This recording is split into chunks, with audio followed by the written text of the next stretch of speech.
Yep, it's over to you. Okay, let's just see.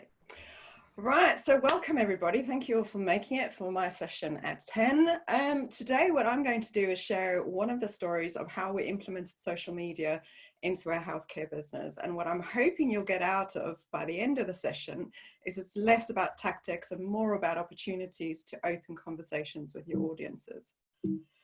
Oh, I can't click my presentation. I'm going to have to use my mouse. There we go. That's fine. All right. So a little bit about me to give you context. So yes, I'm the director of Harbour 32. We're a digital marketing agency in Northampton. But my particular playground, if you like, is digital marketing strategy. But I've got a very healthy understanding and working experience within online business models, as well as content marketing. So I kind of use all of those three specialisms when I am giving advice to my clients. So the story I'm going to share today is all about Daniel's Healthcare.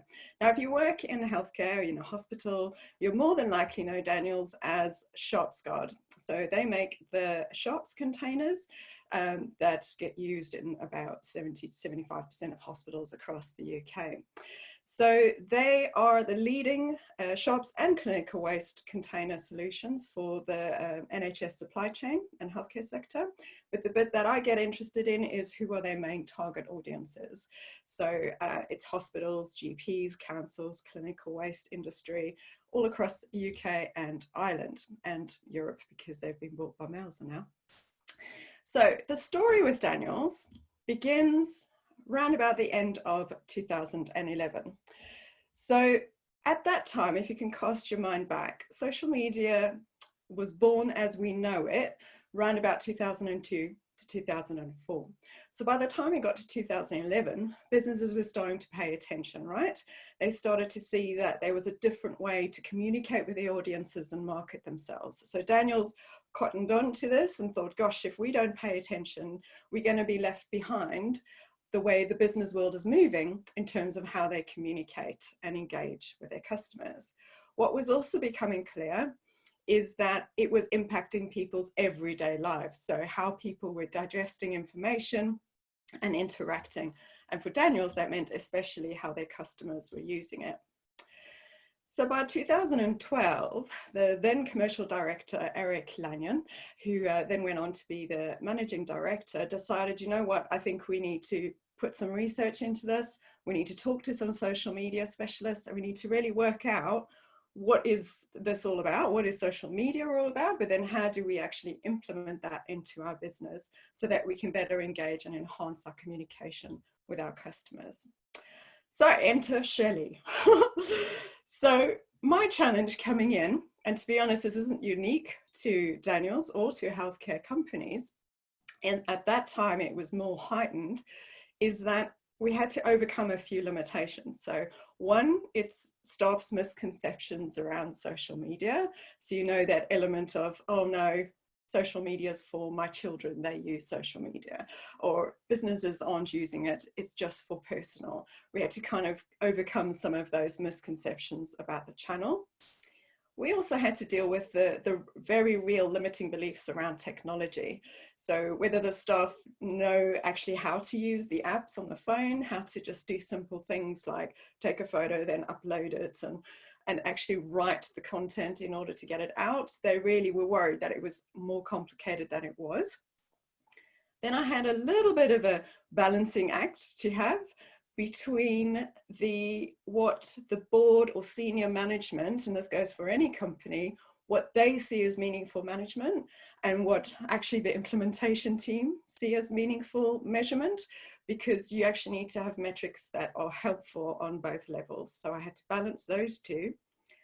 And then, and Hugo will touch on this as well, is we had some very real technological limitations, both internally, and then obviously because our market was 70 to 75% NHS public sector, we had some real issues around network accessibility, being able to use tools that were just standard outside of any other industry, but then also the hardware element of the use of the technology, so that the smartphones and the tablets, even down to the nurses in the hospitals, not always being able to access a how-to YouTube video on how to do a point of use educational video on how to use the container, down to the actual internal staff's work phones as well. Obviously, these things got better over time. So this is what we had to just get our teeth into right in the beginning. So, and the big elephant in the room, for those of you who think you have a boring product, and we do giggle about this, and Imogen, my client, is actually on this call now as well, is basically we have a yellow bucket. So we've got to make a product that is seemingly boring, interesting, and get people to talk to us. Obviously, it's not a bucket, okay? It does a lot more than that. So, so how did we approach this? All right, so for me, anyway, because it's my playground, isn't it, is strategy. So we first got to take what our business objectives were, drill those down into marketing and communications objectives, and then think about, okay, so how is social media going to complement and supplement all of these objectives that we're trying to achieve? Now, the issue sometimes, sorry, excuse me, in bigger companies is that sometimes the terminology is so convoluted.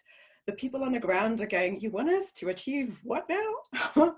So what we try and do is make it really practical so that the business objectives are actually stated a bit clearer, so that actually the people that need to implement them understand it, and especially when we get down to social media objectives. Part of that process is actually drilling down on those avatars. So the avatars are your target client, your target customer, your ideal customer, if you like. And if you talk to any digital marketer or social media person, they'll bang on about this. And the reason we do that is so that when we get to the content stage and the content creation stage, that we're actually speaking to the people that you want to speak to and who you want to attract. So it's no point saying we serve the healthcare sector. That doesn't help when you get down to creating content. So we need to know, is it a procurement manager? Is it an infection prevention professional? You know, what do they look like? What do they do every day? How do they digest information? So we need all of that in order to help us with content. So that moved us over from getting our strategy in place to actually doing the doing, okay? So this is the action part where we actually had to go, right, okay, so how do we actually go about achieving all of these objectives? So the first thing, like I said, with my limitations on limiting beliefs and understanding, was to enroll the staff. And I'm going to give you a couple of practical examples as well. So I'm not going to be talking big picture all the time. We're going to go down into some really practical things we did as well. So we had to enroll the staff in what it is that we wanted to do. And mainly because, and I bang on about this quite a lot, is that social media and content marketing, it needs a whole collaborative effort from everybody across the company. It's not something that gets sat on the communications team or the marketing person's job. It's something that's got to come from around the team. So we try to implement that from the beginning. Obviously, we had to focus on content, start creating content, finding different sources of content, start with the obvious ones around product, obviously, but we actually need to get to some of the human stories as well, excuse me, which will be a lot more interesting to new people finding you as a business.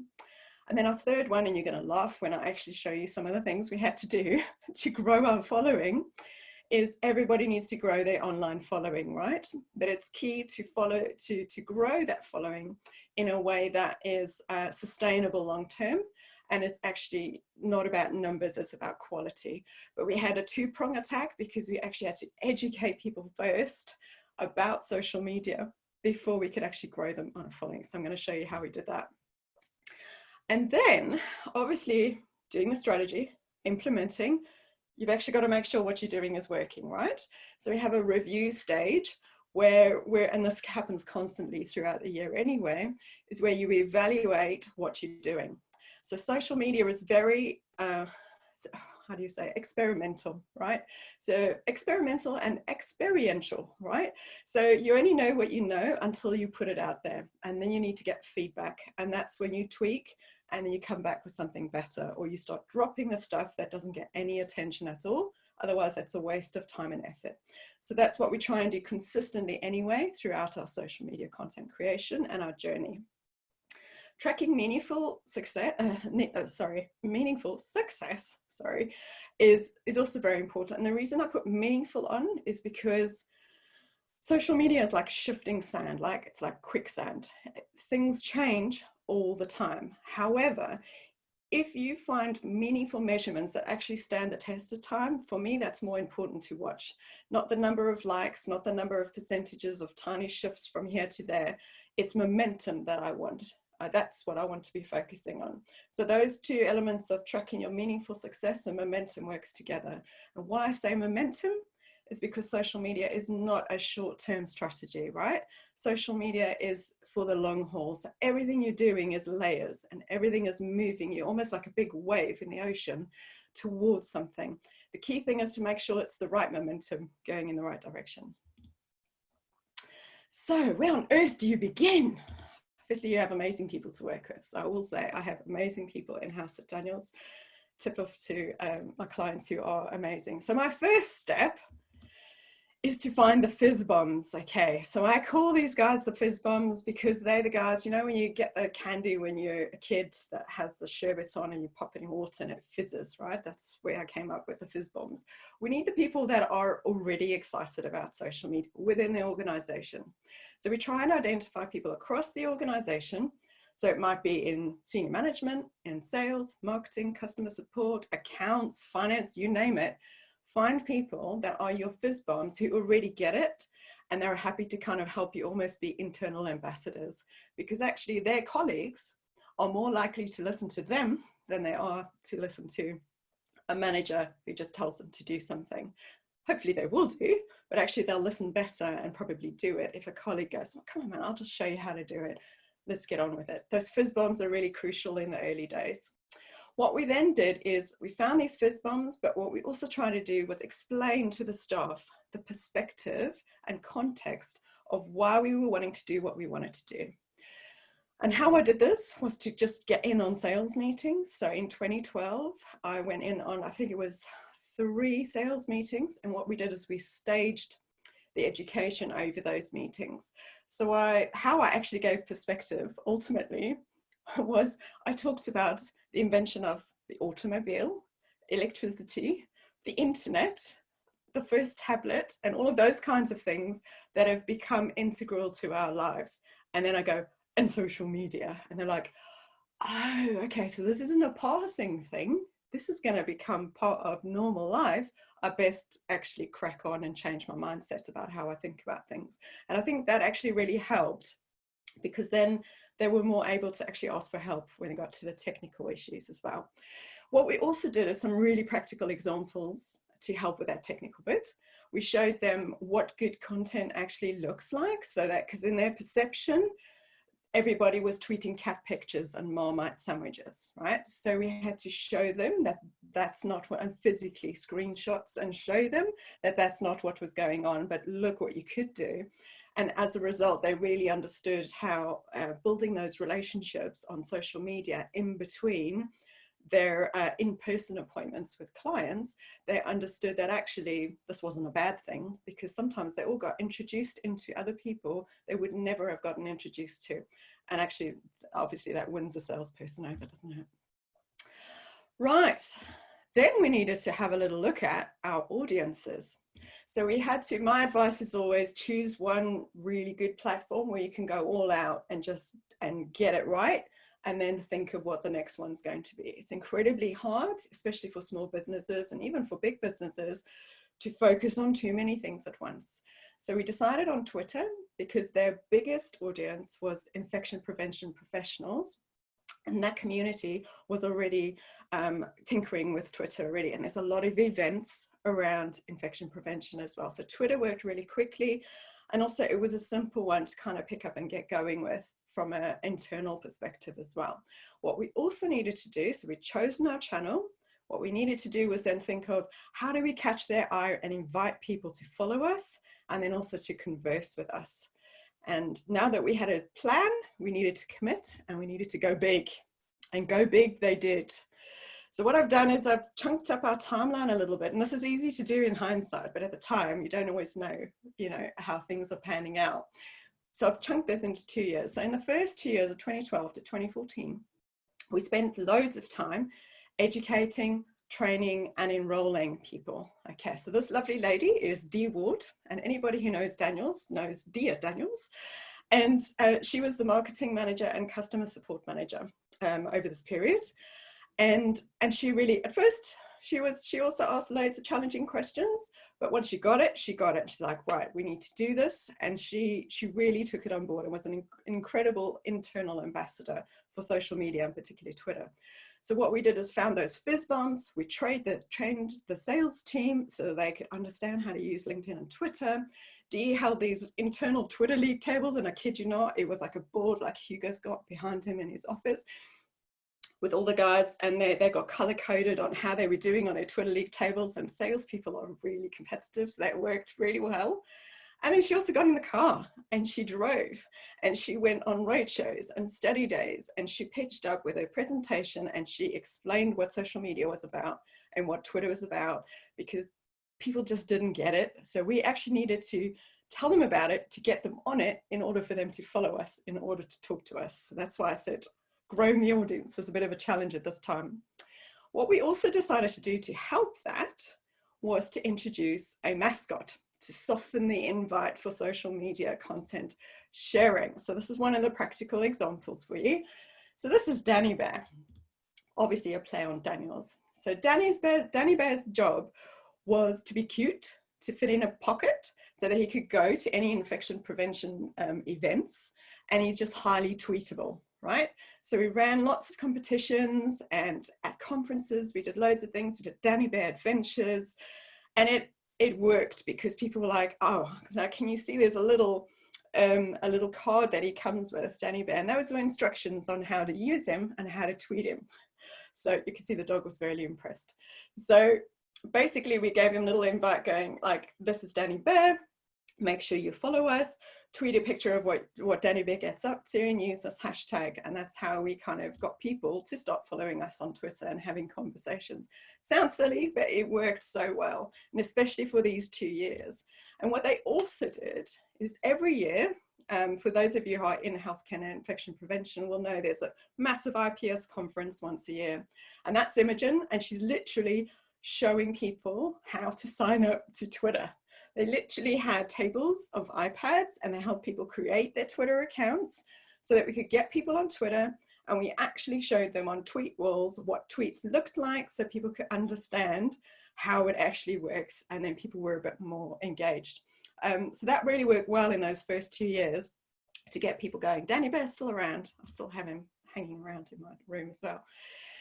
So then moving on to 2015 to 2017. So we'd focused on growing our following and educating people. And now what we wanted to do was really deepen our conversations with people. So we'll introduce Teresa Chen. So Teresa was a bank nurse who, at the same time as Dee on the road, going to educate everybody about Twitter and how important it was to be on social media, here was Teresa doing a similar kind of thing in a nursing community where she was feeling so isolated as a bank nurse. She was like, I'm not there often enough to build the relationships up with my colleagues. I'm missing out on learning opportunities and sharing knowledge, all of those things that happen when you're in consistent roles. So she got to Twitter and she created a community around We Nurses. And that still happens on a Thursday at 8 o'clock as We Nurses.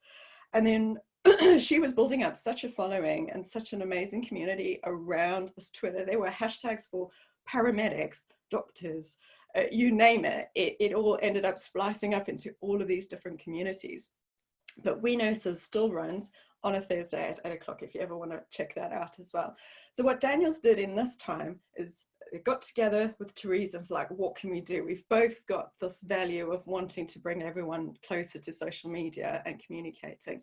So Teresa had this idea of creating what they call My We, which is a community which was around all of that time that people were spending on the tweet chats. There was a lot of learning going on, and she managed to turn that into a CPD, to help with the validation of people's qualifications so that they could actually take that hour they spent and take that as CPD, which every month would almost be 4 hours if you did every tweet chat every week. So Teresa also came to our 2015, I say I because I feel like I am part of the team, IPS conference to help talk about all the benefits of Twitter and how she'd used it to build community. And then what we also did is we already had, as Daniels, we already had a budget that we would use and within marketing for sponsorships. So Daniel's was incredibly generous. So if there was a nurse that couldn't afford a particular type of training, or she wanted to do some fundraising for a specific thing, or there was something that really related well and with Daniel's values, Daniel's was like, yep, we'll give you money to do that, or we'll come to that health awareness day, we'll help you out, we'll do that. So that was really happening. So what we decided to do was convert that into a content creation activity. So we still do sponsorships, but the caveat was, we'll sponsor you, but we want a blog post. We want some collateral. We want some videos, some pictures. We want a quote from you. We want to tell the story. Are you okay with that? So that not only were we doing the sponsorship, but we were actually getting content as well, which really helped us get some more of that human narrative out on social media as well. So there's Teresa. There's a big picture of all the people she was talking to at the conference about social media. If you want to find out more about her, if you're a nurse, you're in healthcare, she's all over the place. So just Google her, but those are her details. So that brings us to today, right? So now we're at 2018 and to current day, COVID. Isn't that exciting? And now I'm going to introduce you to amazing Imogen, who's actually on the chat as well. So Dee retired towards the end of 2018, and Imogen had already been in the team anyway, so we'd all been working together. And then she took over managing the marketing department. So what we're doing now, and this is kind of how I've kind of themed going forward, is this outreach and collaboration. So yes, we've grown our following, we've deepened our conversations, but now we kind of want to find the people we can collaborate with online and in terms of what we're trying to achieve. So our ethos is, by joining forces, we're obviously a rising tide lifts all ships, right? So what Imogen's really good at is now identifying the kinds of conversations that would lead to this kind of thing that we're trying to achieve.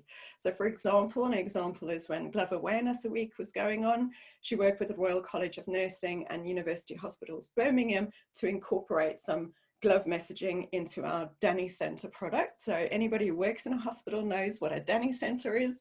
It's a big glove dispenser unit that sits on the wall and is pretty much in 90% of hospital walls in the UK. So the other kinds of topics we're trying to focus on as well is a bit more thought leadership, because there's a lot of that goes on in-house that we don't actually share. So there's a lot of passionate people within Daniel's around healthcare topics, sustainability, strategic partnerships. So those are all the things that we're focusing now, particularly on COVID. More of that has come to light. So you probably ask me, Shelley, what's the magic behind social media? But I think you'll probably realize by what I've shared today that there is no real magic to social media. It's a lot of hard work and it's a long jaunt, but I thought I'd give you some takeaways in emojis, because we are talking about social media, right? So firstly, social media participation, and I say participation because that part's important, is a long game. So we need to aim for a Mo Farah, so the marathon, instead of a short sprint of Usain Bolt. It takes time to build the know, like, and trust factor. That's not something that happens overnight. Sometimes, and this is true a lot of the time, sometimes you will be before your time, right? And people need to catch up with you. But what can you do in the meantime to help build those bridges? Keep things really simple.